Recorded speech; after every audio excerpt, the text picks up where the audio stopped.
Hi guys, आप सभी का आपके अपने YouTube channel D bright academy में बहुत बहुत स्वागत है। मेरा नाम भावना है और हम लोग पढ़ रहे थे अकाउंटिंग के बेसिक्स को। यह अकाउंटिंग के बेसिक्स का हमारा 6 पार्ट है। स्टार्टिंग के 5 पार्ट्स में जो भी हमने कवर अप किया है, मैं उनका लिंक आपको टॉपिक वाइज डिस्क्रिप्शन बॉक्स में दे दूंगी, आप चेकआउट कर सकते हैं। तो चलिए आज की क्लास की तरफ हम बढ़ते हैं। आज जो हम लोग टॉपिक पढ़ने वाले हैं वो टॉपिक है हमारा अकाउंटिंग के प्रिंसिपल्स। अकाउंटिंग के प्रिंसिपल्स क्या होते हैं? देखिए, ये एक जनरल लॉ या रूल गाइडलाइन वगैरह होते हैं जिसको सभी को फॉलो करना होता है। और हम अकाउंटिंग के प्रिंसिपल्स को फॉलो क्यों करते हैं? ताकि सभी लोगों का डाटा हम आराम से कंपेयर कर पाए, बेटर अंडरस्टैंडिंग हो और सिंपल हो। तो इसीलिए हम अकाउंटिंग के प्रिंसिपल्स को फॉलो करते हैं। अब एक बार हम देख लेते हैं एग्जैक्टली अकाउंटिंग के प्रिंसिपल्स का मतलब होता क्या है। देखिए, principles of accounting are general law और रूल अडॉप्टेड और propose as a guide to action. यानी कि अकाउंटिंग के जो प्रिंसिपल्स होते हैं या तो जनरल लॉ होते हैं या रूल्स वगैरह होते हैं जिसको हमें फॉलो करना होता है, और या तो ये अडॉप्ट किए जा चुके होते हैं या फिर इन्हें प्रपोज किया जाता है। अब अडॉप्ट मतलब आपने फॉलो करना स्टार्ट कर दिया, प्रपोज यानी कि किसी काम को करने में आपको दिक्कत आई तो आप लोग सोचते हो कि अब इसको इस तरीके से नहीं, इस हिसाब से भी किया जा सकता है। क्योंकि अकाउंटिंग के जो प्रिंसिपल्स होते हैं वो फ्लेक्सिबल होते हैं, आप उसको टाइम के हिसाब से चेंज कर सकते हैं अपने कन्वीनियंस के हिसाब से। आगे इसको दिया है सेटल ग्राउंड और बेसिस ऑफ कंडक्ट और प्रैक्टिस। ऐसा क्यों किया जाता है? ताकि आपका जो बेस लेवल है वो एकदम सेम हो जाए और आपको प्रैक्टिस करने में, उसको अप्लाई करने में आपको आसानी हो। अब देखिए, अकाउंटिंग के जो प्रिंसिपल्स होते हैं उसके फीचर्स क्या क्या है। इसके 3 फीचर्स हैं। पहला होता है कि अकाउंटिंग के जो प्रिंसिपल्स होते हैं वो मैनमेड होते हैं और ये अपने पर्सनल एक्सपीरियंस से आते हैं कि जब भी आप किसी चीज को काम करते रहते हो तो आपको पता चलता है कि हाँ भी इसको इस तरीके से भी कर सकते हैं तो ज्यादा अच्छा रहेगा। तो ये अपने पर्सनल एक्सपीरियंस से आता है। अब देखिए यहाँ पे क्या लिखा है, बेस्ट पॉसिबल सजेशंस। ये कौन से सजेशन होते हैं जो बेस्ट पॉसिबल होते हैं? क्योंकि आपने बहुत लंबे टाइम तक अकाउंट्स में काम किया है तो आपको पता है कि हाँ इस चीज को अगर इस हिसाब से किया जाएगा तो ज्यादा अच्छा सा प्रेजेंटेशन हमारा रहेगा। आगे है बेस्ड ऑन प्रैक्टिकल एक्सपीरियंसेस। आपने इस पर प्रैक्टिकली काम किया है और उसके हिसाब से अपने एक्सपीरियंस को ही आप शेयर करते हो इसमें। आगे है recommended to use by all enterprises. और ये रिकमेंड किया जाता है कि सभी की सभी एंटरप्राइज इन्हीं को फॉलो करें। नेक्स्ट है to ensure uniformity and understandability. अब सभी का डाटा सेम रहेगा तो इससे होगा क्या? अब ये यूनिफॉर्म हो गया। यूनिफॉर्म मतलब कि क्या, कि सभी को एक जैसा ही रूल्स को फॉलो करना है। और अंडरस्टैंडेबिलिटी, भाई अगर मान लीजिए कि किसी इंसान ने एक तरीके से काम किया, दूसरे ने दूसरे तरीके से काम किया, तीसरे ने तीसरे तरीके से काम किया, तो क्या होगा, एक इंसान को दूसरे काम को समझने में दिक्कत आएगी क्योंकि उसका तरीका अलग है।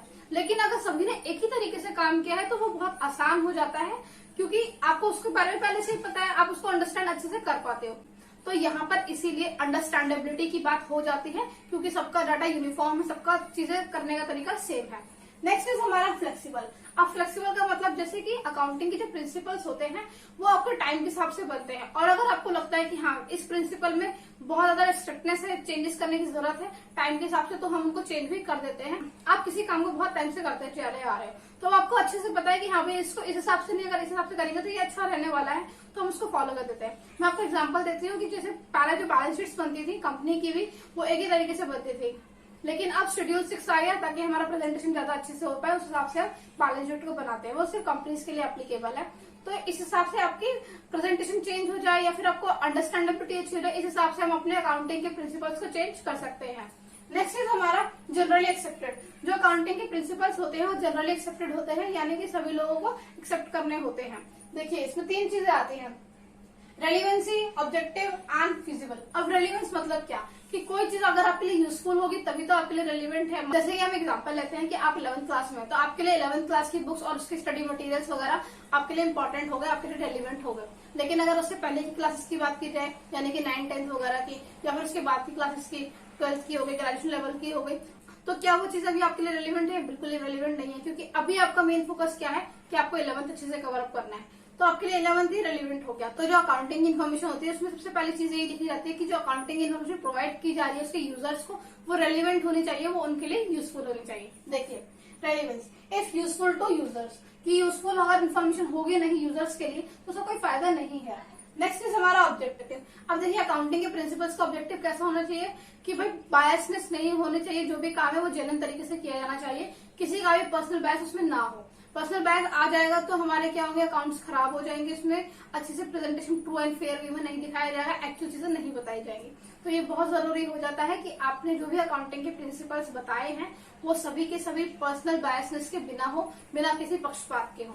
देखिए, not influenced by the personal bias, यानी कि किसी के भी पर्सनल बायसनेस से वो इन्फ्लुएंस नहीं होने चाहिए, उसका उन पर कोई इम्पैक्ट नहीं होना चाहिए। नेक्स्ट है हमारा फिजिबल।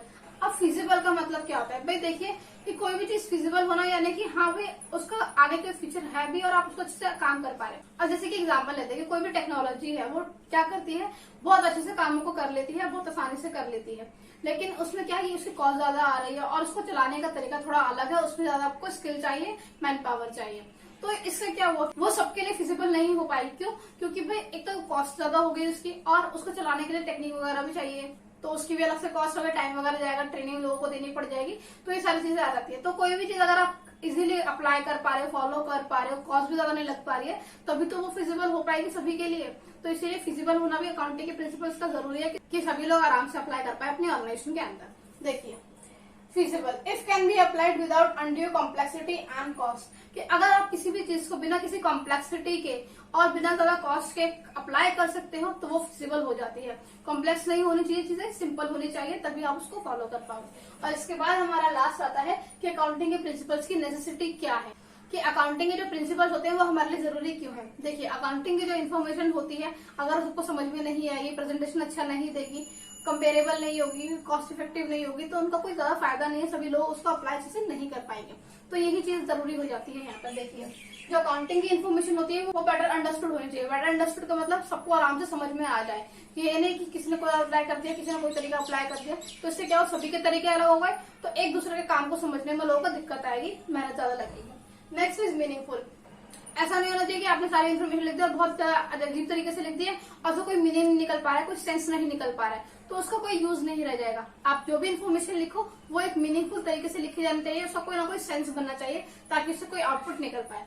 नेक्स्ट इज हमारा यूजफुलनेस। अगर कोई भी चीज अपनी यूजफुलनेस तरीके से नहीं की, जिसके लिए वो जरूरी है, उस हिसाब से अकाउंटिंग की इन्फॉर्मेशन हमारी नहीं शो कर रही है, तो इसका भी कोई फायदा नहीं रह जाता है। तो इसीलिए ये 3 चीजें जरूरी हो जाती है अकाउंटिंग के प्रिंसिपल्स के अंदर, उन्हीं को ध्यान में रख के हमारे अकाउंटिंग के प्रिंसिपल्स होते हैं और सभी लोग को फॉलो करने होते हैं। तो आई होप आपको ये चीजें समझ में आई होंगी कि अकाउंटिंग के प्रिंसिपल्स का मीनिंग क्या होता है, उसके फीचर्स क्या होते हैं और उसकी नेसेसिटी क्या होती है। एज अ समरी आप समझ सकते हैं कि जो अकाउंटिंग के प्रिंसिपल्स होते हैं वो जनरल लॉ, रूल या गाइडलाइंस वगैरह होती हैं, जो सभी को फॉलो करने होते हैं। क्यों फॉलो करने होते हैं? क्योंकि वो बहुत अच्छे से हमको प्रेजेंटेशन प्रोवाइड करते हैं, उसका कोई ना कोई मीनिंग निकलता है और वो यूजफुल भी हमारे लिए रहते हैं। और अकाउंटिंग के फीचर्स में आप क्या बोल सकते हैं, एक तो ये मैनेजमेंट हो गया, क्योंकि इनको इंसान नहीं बनाता है, अपनी प्रैक्टिस के हिसाब से बनाता है, अपने पर्सनल एक्सपीरियंस के हिसाब से देखा जाता है चीजों को, उस हिसाब से बताया जाता है कि हाँ इस चीज को करने का सबसे अच्छा तरीका ये हो सकता है।